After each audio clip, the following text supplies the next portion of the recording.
Hello students, welcome to back my YouTube channel DK English teach by your teacher Deepak Kumar. तो आज मैं आप लोगों को जनवरी नाइट पढ़ाने जा रहा हूं, जो क्लास 10th का इंग्लिश रीडर पार्ट से है। यह फर्स्ट चैप्टर है जनवरी नाइट, जो प्रेमचंद के द्वारा लिखा गया है।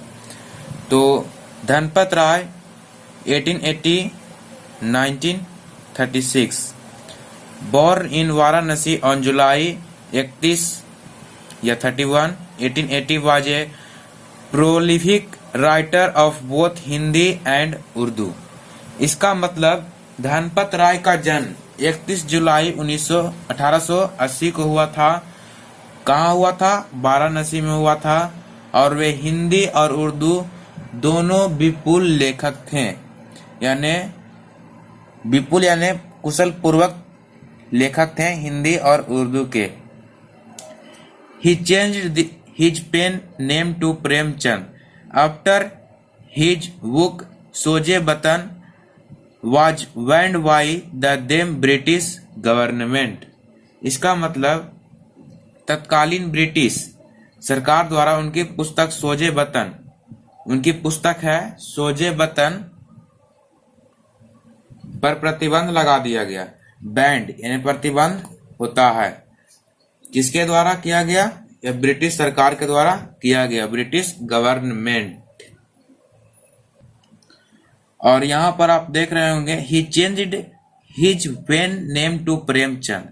यहाँ पेन का मतलब कलम होगा, लेकिन कैसा कलम? ये इस प्रकार का कलम नहीं, इसका कलम मतलब अपना पुराना नाम। ठीक है दोस्तों, अपना पुराना नाम।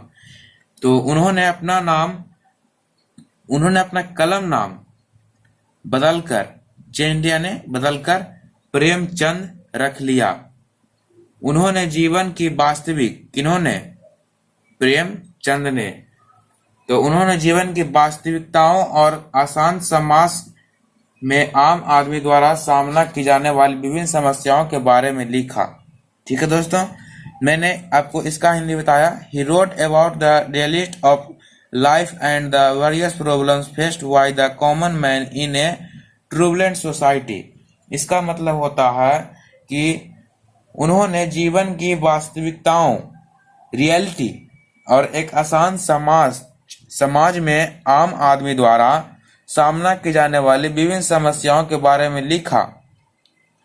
तो अब यहां से he focused chiefly on rural India and the exploitation faced by a common villager at the hands of priest landlords। landlords यानी जमींदार होता है, लोन शार्क यानी ऋण शार्क, etc। इसका मतलब, और मैंने आपको प्रिएस्ट के बारे में बताना भूल गया, इसका मतलब होता है, आप बता सकते हैं? कमेंट में बताइएगा। इसका मतलब ऐसे होता है भुगतान। तो इसका हिंदी अब सुनते हैं। उन्होंने मुख्य रूप से ग्रामीण भारत पर ध्यान केंद्रित किया और एक आम ग्रामीण द्वारा भुगतान, जमींदारों, ऋण शार्क आदि के हाथों शोषण का सामना किया। इन्होंने किया दोस्तों? प्रेमचंद ने। जी हाँ, प्रेमचंद ने। उन्होंने हिंदुओं और मुसलमानों की एकता पर भी जोर दिया। किन्होंने दिया? प्रेमचंद ने। यहाँ एक क्वेश्चन आ सकता है कि हिंदुओं और मुसलमानों में एकता पर जोर किसने दिया? इसका आंसर होगा प्रेमचंद ने। और जहां पर जो मैंने अभी बताया कि he also emphasised on the unity of Hindus and Muslim, यानी उन्होंने हिंदू और मुसलमानों पर एकता पर, दोनों की एकता पर जोर दिया। इम्पेस्ट यानी जोर। और प्रेमचंद की कुछ मुख्य कृतियां हैं, जैसे गोदान, गब्बन, कर्म भूमि, प्रतिज्ञा इत्यादि। मैंने आपको प्रेमचंद यानी इस चैप्टर के लेखक से आपका मैंने परिचय करवा दिया है। और यह सब जो पार्ट 1, इस प्रकार से जो और चैप्टर हैं, इस प्रकार से इस सब को आप रीडिंग कर लीजिएगा। क्या कर लीजिएगा? रीडिंग एक बार आप लोगों को कर लेना है, क्योंकि मैं इतना बड़ा अगर आपको वीडियो बनाऊंगा तो लगभग कम से कम 1 घंटा का वीडियो बन जाएगा दोस्तों। तो मैंने इसे रीडिंग कर लिया है। आपको इसको सारांश बता देता हूँ। सारांश मतलब इसे पढ़कर हिंदी को संक्षेप रूप में समझाना। ठीक है दोस्तों, संक्षेप रूप में समझाना। तो मैं आपको संक्षेप रूप में समझा दे रहा हूँ। आप घर पर रीडिंग अवश्य करें ताकि आपको ज्यादा समझ में आए। और इसके हिंदी भी कुछ बताता हूँ इसमें। जैसे प्रोफोलिक, इसका मतलब होता है फलवान, अत्यधिक, उपजाऊ। और यहाँ पर था एक पेन नेम। पेन नेम का होता है मतलब लेखक द्वारा। और है बैन। बैन कहाँ था, देखिए बैन। बैन का मतलब होता है प्रतिबंधित करना। और वेरियस, वेरियस में होता है विभिन्न। फेस्ट, इसका मतलब होता है सामना करना। क्या होता है, सामना करना। तो इस मुझे इतना ही मीनिंग पता था जो मैंने आपको बता दिया है। और चलिए अब इसका सारांश समझते हैं। सारांश का स्पेलिंग होता है समरी, जो मैं आपको हर एक वीडियो में बताता हूँ कि समरी बताने जा रहा हूँ। समरी का मतलब होता है सारांश। सारांश का मतलब भी मैंने किसी वीडियो में बताया था, लगता है फर्स्ट वीडियो में बताया था। इसका मतलब होता है, मैंने इस वीडियो में भी आपको बताया कि पूरे चैप्टर को पढ़ने के बाद संक्षेप रूप में समझाना ही समरी यानी सारांश कहलाता है। और जो इसका हेडिंग है ना, जनवरी नाइट, इसका हिंदी होता है पूस की रात। इसका मतलब आप जनवरी की रात नहीं समझ जाइएगा। जनवरी नाइट यानी पूस की रात। पूस की रात बहुत ठंडे की रात होती है, आपको पता होगा। जनवरी नाइट यानी पूस की रात एक मर्म स्पर्शी कहानी है। यह जो कहानी है हिंदी के महान कथा उपन्यास लेखक किसके द्वारा लिखित है, कमेंट में बताइएगा। मैंने अभी अभी आपको बताया था कि यह कहानी किसके द्वारा लिखित है। पूस की रात का अंग्रेजी अनुवाद किया, किन्होंने किया है तो आप बताइएगा जरूर कमेंट में। तभी तो मैं समझूंगा कि आप ध्यान देते हैं पढ़ाई में या नहीं। प्रस्तुत कथा ग्रामीण पृष्ठभूमि पर लिखी हुई है। हल्कू एक काश्तकार छोटा किसान है। जमींदार का उस पर ढेर कर्ज है। एक दिन जमींदार उसके घर पर आकर पैसे मांगता है। किससे मांगता है, प्रेमचंद से मांगता है। हल्कू की पत्नी मुन्नी पूस की सर्द रातों से निजात पाने के लिए एक कंबल खरीदने हेतु 3 रुपये जमा की थी। कितने रुपये जमा की थी, 3 रुपये। हल्कू उसे फुसला कर वह पैसे ले जमींदार को दे देता है। हल्कू अपनी पत्नी से कहता है कि वह और कोई जुगाड़ कर कंबल खरीद लेगा। मुन्नी उसकी बातों पर विश्वास नहीं करती। दुखी मन से वह कहती है कि इस काश्तकार किसान का काम छोड़ना ही अच्छा है, इससे तो बढ़िया एक मजदूर का जीवन होगा।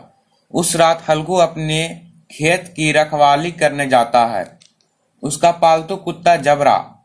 जबरा किसका पालतू कुत्ता है, हल्कू का। उसके पीछे पीछे चलता है। इसके पीछे पीछे, हल्कू के पीछे जाता है।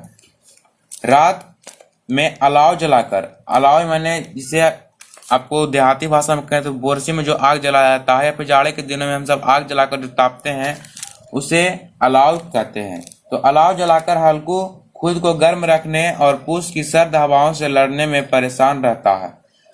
तभी मध्य रात्रि में नीलगायों का झुंड खेतों में घुसकर फसल खाने के लिए आता है और खाने भी लगता है। अलाव की आंच छोड़ खेत में अंदर जाने का हल्कू का साहस नहीं होता है। इतनी ठंड थी कि हल्कू को खेत में जाने का साहस नहीं हुआ आग को छोड़कर। पर जबरा सर्दी की परवाह किए बिना, जबरा कौन, हल्कू का कुत्ता, सर्दी की परवाह किए बिना चारों ओर खेत में भौंकते हुए घूम घूम कर जानवरों को भगाने की कोशिश करता है। अगली सुबह मुन्नी खेत को चौपट माथा पीट लेती है। यानी जब जबरा भगाता है नीलगायों को तो उस समय नीलगाय भाग तो जाता है, तो जब भाग जाता है तो जबरा फिर से आकर अपने मालिक के पास अलाव के बगल में बैठ जाता है और सो जाता है। और जब सुबह उठता है तो देखता है कि फसल पूरा गायब है खेत में से, यानी नीलगाय पूरा चट कर गया। अगली सुबह मुन्नी खेत को चौपट देख माथा पीट ली। मुन्नी कौन थी, हल्कू की पत्नी थी। उसने जबरा को मरा पाया और अपने पति को सोया क्योंकि रात को हल्कू को साहस नहीं हुआ खेत में जाने के लिए, लेकिन जबरा चला गया नीलगायों को भगाने के लिए। इसलिए इतनी ठंड से जबरा मर गया था। तो सारा माजरा समझ हल्कू को कोसने लगी। हल्कू पेट दर्द का बहाना बनाता है कि किस कारण वह खेत की देखभाल नहीं कर पाया। मुन्नी दुखी हो कहती है कि अब उसे मजदूरी पर जीवन बसर करना पड़ेगा। हल्कू इस बात पर खुश होता है। वह मन ही मन सोचता है, चलो जान बची। अब उसे पूस की सर्द रातों को खेतों में तो नहीं गुजारना होगा। यानी हल्कू बहुत खुश हुआ कि चलो भाई, अब हमको इस ठंडी में खेत की देखभाली नहीं करनी पड़ेगी, अब मजदूरी से ही पैसा कमाकर घर चलाएंगे। तो कैसा लगा आपको ये वीडियो कमेंट में जरूर बताइएगा, और अच्छा लगा हो तो दोस्तों को शेयर कीजिएगा, वीडियो को लाइक कीजिएगा, और हमारे चैनल डीके इंग्लिश टीच को सब्सक्राइब भी जरूर कीजिएगा। अभी के लिए बस इतना ही। आज का क्लास आपका यहाँ पे समाप्त होता है। अब मिलते हैं नेक्स्ट वीडियो में एक नए चैप्टर के साथ, वो भी क्लास 10th का, क्योंकि डीके इंग्लिश टीच पर सिर्फ क्लास 10th की पढ़ाई कराई जाती है।